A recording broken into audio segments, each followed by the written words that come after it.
उत्तर प्रदेश में एनडीए के सहयोगी दल और भाजपा के बीच सब कुछ ठीक नहीं चल रहा है।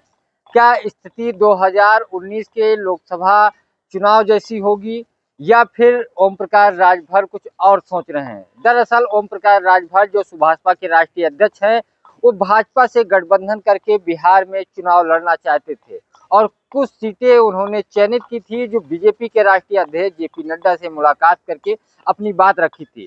केंद्रीय गृह मंत्री अमित शाह से भी मुलाकात की थी, बीजेपी के प्रदेश इकाई से भी बात की थी। उनका दावा था कि एनडीए के सहयोगी दल के रूप में बिहार में चुनाव लड़ेंगे और पार्टी का विस्तार होगा, क्योंकि राजभर वोटरों की संख्या वहां ठीक ठाक है और बीजेपी ने उनका दावा था कि हाँ भी कर दिया। लेकिन चुनाव के ऐन वक्त पे फैसला ये हुआ कि एनडीए के जो सहयोगी दल के रूप में बिहार में ओम प्रकाश राजभर को शामिल नहीं किया गया, यानी कोई भी सीट नहीं दी गई। इससे नाराज ओम प्रकाश राजभर ने अपने दल से प्रत्याशियों को चुनावी मैदान में उतार दिया। फिलहाल बिहार का चुनाव तो संपन्न हो गया है, लेकिन संपन्न होने से एक और लगातार जो खबर आ रही है कि ओम प्रकाश राजभर भाजपा से नाराज बताए जा रहे हैं। थोड़े में ज्यादा स्वाद ये तो है इसकी खास बात। वाओ मम्मा, क्या स्वाद है। अरे मेरे राजा,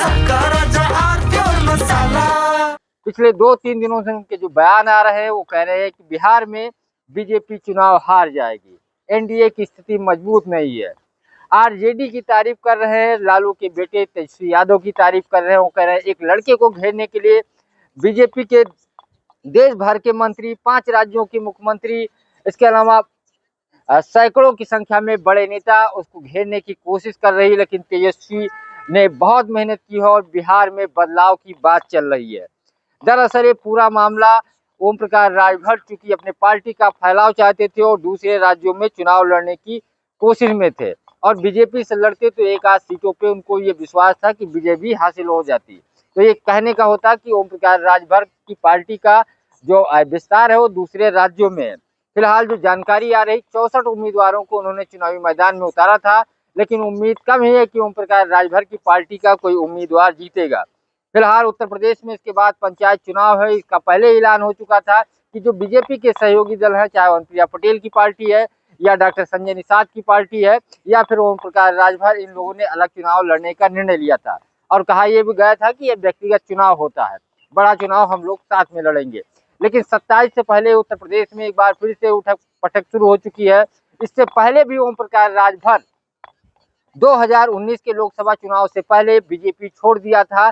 लोकसभा चुनाव के दौरान वो एक टिकट चाह रहे थे अपने सिंबल पे, लेकिन बीजेपी ने टिकट नहीं दिया तो उन्होंने कई सीटों पे चुनाव लड़ा।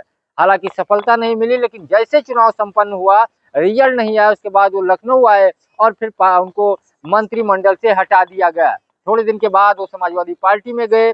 22 का चुनाव उन्होंने समाजवादी पार्टी से लड़ा, कई सीटों पे विजय हासिल की, लेकिन समाजवादी पार्टी सत्ता में नहीं आई। दोबारा बीजेपी की वापसी हुई, उसके बाद बीजेपी में फिर से आए और मंत्री बने ओम प्रकाश राजभर। हालांकि मजबूत विभाग मिला उनको, पंचायती राज, अल्पसंख्यक विभाग मिला और सब कुछ बेहतर बता रहे थे। जब आशीष पटेल, संजय निषाद सहित जब कई सारी पार्टियां बीजेपी और उत्तर प्रदेश की योगी सरकार पर सवाल उठा रही थी, तब ओम प्रकाश राजभर बचाव कर रहे थे।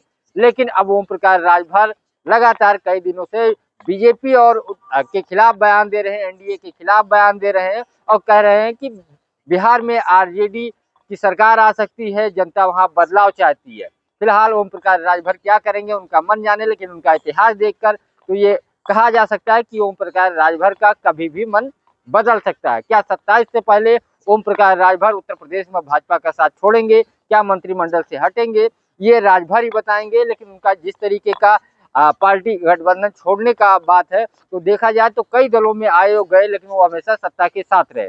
लेकिन अब 27 से पहले ओम प्रकाश राजभर क्या करेंगे, या फिर कोई और दबाव बना रहे हैं उत्तर प्रदेश में आने वाले दिनों में पंचायत चुनाव के बाद लोकल बॉडी के एमएलसी के चुनाव होंगे, बहुत सारी और चीजें हैं, आयोग अध्यक्ष और उपाध्यक्ष के पदों पे नियुक्ति होनी है, बोर्डों में होनी, क्या उसके लिए दबाव बना रहे हैं या सच में ओम प्रकाश राजभर फिर से बागी हो रहे हैं और बीजेपी के लिए मुसीबत खड़ी करेंगे। फिलहाल वो लगातार ये दावा कर रहे हैं कि बिहार में आरजेडी मजबूत है, लेकिन बीजेपी का दावा है, जो सर्वे आ रहे हैं उसमें भारतीय जनता पार्टी अपने जो एनडीए उनका एक गठबंधन है वो सरकार बनाती दिख रही है। लेकिन ओम प्रकाश राजभर को संगठन वहां पे चूंकि गठबंधन में शामिल नहीं किया गया, उससे नाराज बताए जा रहे हैं। नाराजगी कहां तक बढ़ती, क्या बीजेपी के कोई नेता उनको मनाने जाएंगे या फिर ओम प्रकाश राजभर एक तरीके से प्रेशर पॉलिटिक्स कर रहे हैं, दबाव बना रहे हैं। बहुत सारी चीजें हैं, लेकिन अभी तक ओम प्रकाश राजभर से कोई बीजेपी का बड़ा नेता उस तरीके से मनाने या बात करने की कोशिश भी नहीं की। यानी बीजेपी से में भी ओम प्रकाश राजभर को लेकर के सब कुछ बेहतर नहीं है। और एक बड़ी बात यह भी है कि ओम प्रकाश राजभर का पिछले दिनों जो बिहार चुनाव नामांकन डेट आ गई थी, तब तबीयत उनकी गड़बड़ हुई थी। कहा गया था कि उनको हल्का ब्रेन स्ट्रोक पड़ा, हालांकि उसके बाद वो स्वस्थ हो गए। जो एक समय दिया गया था कि इतने दिन डॉक्टरों की सलाह पे आराम करना, वो भी समय पूरा हो गया, लेकिन वो घर से बाहर नहीं निकल गए रहे हैं। हालांकि ये कहा जा रहा है बिहार में कुछ जगह वो गए थे, लेकिन ओम प्रकाश राजभर लगातार अपने घर पर एक तरीके से आराम कर रहे हैं डॉक्टरों की सलाह पे। क्या ये भी कोई रणनीति का हिस्सा है या फिर कुछ और, ये देखने वाली बात होगी। अब देखना ये होगा रिजल्ट कल क्या आता है। क्या ओम प्रकाश राजभर जो कह रहे हैं वो सही है, रिजल्ट आने से पहले उनको महसूस हो गया, मालूम हो गया, या फिर बीजेपी पे दबाव बनाने की कोशिश कर रहे हैं। पंकज चतुर्वेदी, TV9 लखनऊ। थोड़े में ज्यादा स्वाद यही तो है इसकी खास बात। वाओ मम्मा, क्या स्वाद है। अरे मेरे राजा, सबका राजा आर प्योर मसाला।